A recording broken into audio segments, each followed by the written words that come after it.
ব্রেকফাস্টে বা ডিনারে, স্কুল কলেজ টিফিনেও কিন্তু তোমরা এটা রেসিপিটা করে একদিন দিতে পারো। তাহলে বুঝবে যে কত সুন্দর একটা রেসিপি।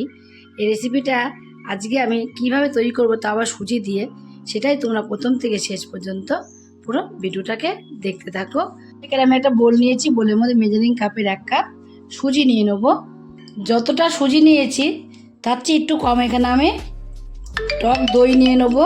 এর মধ্যে আমি অল্প করে একটু লবণ,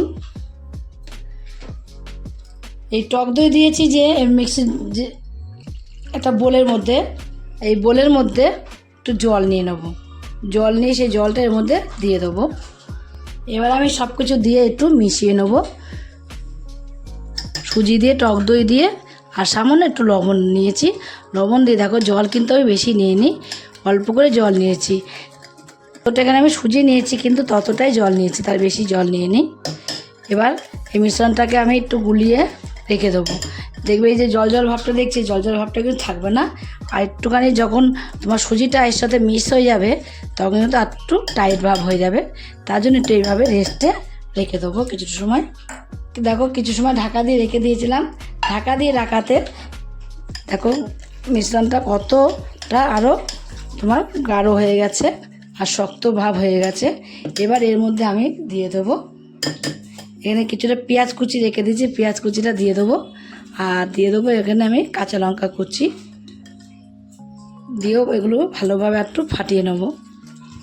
এই ফাটানোর আগে আর একটা জিনিস দেবো, দিয়ে দেবো বেকিং পাউডার নিয়ে নিয়েছি। বেকিং পাউডার দেবো চায়ের চামচের 4 ভাগের 1 ভাগ বেকিং পাউডার। বেকিং সোডা কিন্তু দেওয়া যাবে না, বেকিং সোডা দিলে কেমন একটা গন্ধ বেরোয়, তার জন্য বেকিং সোডার বদলে কিন্তু বেকিং পাউডার দিতে হবে। আর এখানে দেখো কারি পাতা নিয়েছি, কটা কারি পাতার মধ্যে আমি দিয়ে দেবো। কারি পাতাগুলো কিন্তু দেখো একটু শুকিয়ে গেছে। শুকিয়ে গেলে কি হবে, কিন্তু টেস্টটা কিন্তু খুব সুন্দর আসবে। তার জন্য এর মধ্যে করে কারি পাতা দিয়ে সব কিছু দিয়ে একটু মিশিয়ে নিয়েছি। মিশিয়ে নিয়ে এবার আমি এটাকে এক সাইডে রেখে দেবো। এখানে দেখো আমি একটা স্টিলের থালা নিয়ে নিয়েছি, সাদা তেল। এভাবে চারিদিকে কিন্তু হাত দিয়েই মাখাবো, হাত দিয়ে মাখালে বেশি ভালো হয়। হাত দিয়ে চারিদিকে এইভাবে সাদা তেল আমি থালাটার মধ্যে মাখিয়ে নিয়েছি। মাখিয়ে নেওয়ার পরে এবার যে মিশ্রণটা আমি এখানে রেডি করে রেখে দিয়েছিলাম, সেই মিশ্রণটাকে পুরোটাই আমি এর মধ্যে দিয়ে দেবো। পুরো দেখো মিশ্রণটাকে কিন্তু আমি থালাটার মধ্যে নিয়ে নিয়েছি। এবার থালাটা এবার টাক দিয়ে দেবো। কেন বলো তো, যদি কোনো জায়গায় একটু ফাঁকা ফোঁকো থাকে তাহলে সেই জায়গাটা যেন পূরণ হয়ে যায়। তার জন্য এইভাবে আমি টাক দিয়ে নেবো একটু থালাটা।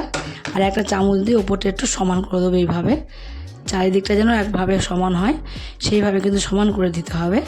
চারিদিকটা কিন্তু দেখো কত সুন্দরভাবে সমান করে দিয়েছি। তাহলে একটু কী হবে, অনেক জায়গায় দেখবে ফাঁপা থাকে, সেই ফাঁপা জায়গাটা পূরণ হয়ে যাবে।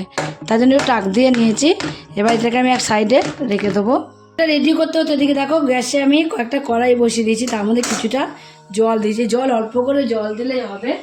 আর জলটাকে দিয়ে তারপর ওর মধ্যে একটা আমি ঝিক দিয়ে দিয়েছি। ঝিক দিয়ে এবার আমি এই থালাটাকে আস্তে করে বসিয়ে দেবো। এই থালাটাকে বসিয়ে দিয়ে আমি ঢাকা দিয়ে দেবো।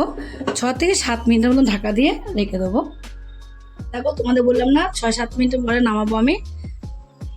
7 মিনিট পরে আমি নামাচ্ছি, কমপ্লিট হয়ে গেছে। এখন আমি ঠান্ডা করে তারপর তোমাদের আমি দেখাচ্ছি।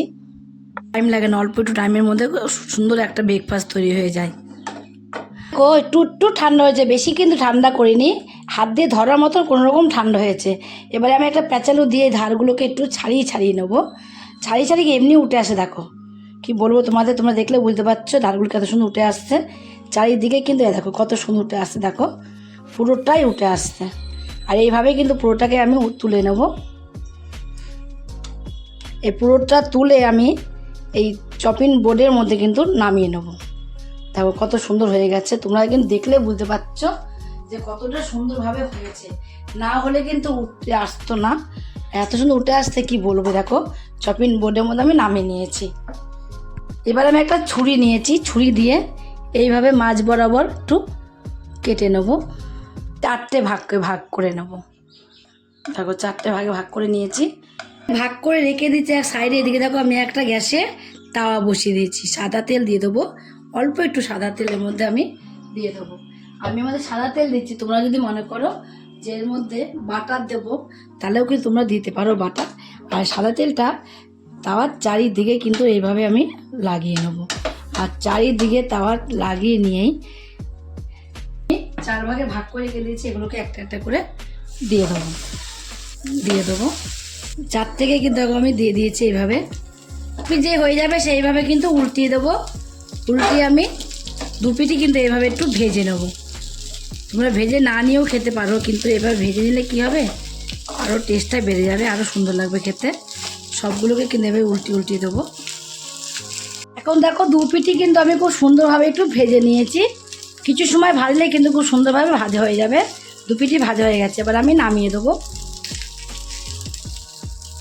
তোমরা একদিন হলেও এই রেসিপিটা তৈরি করে খেয়ে দেখতে পারো।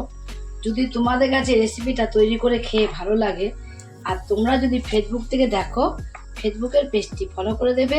যদি ইউটিউব থেকে দেখো, ইউটিউবের চ্যানেলটি সাবস্ক্রাইব করে দেবে। পাশে থাকা বেল আইকনটিটা প্রেস করতে ভুলবে না, তাহলে নতুন নতুন রেসিপিগুলো কিন্তু তোমাদের কাছে তাড়াতাড়ি পৌঁছে যাবে। আর আমার চ্যানেলে প্রথম বন্ধু হয়ে থাকো, সাবস্ক্রাইব করেনি, প্লিজ সাবস্ক্রাইবটা করে দেবে। সবার আগে তোমাদের কাছে নোটিফিকেশন ঢুকে যাবে।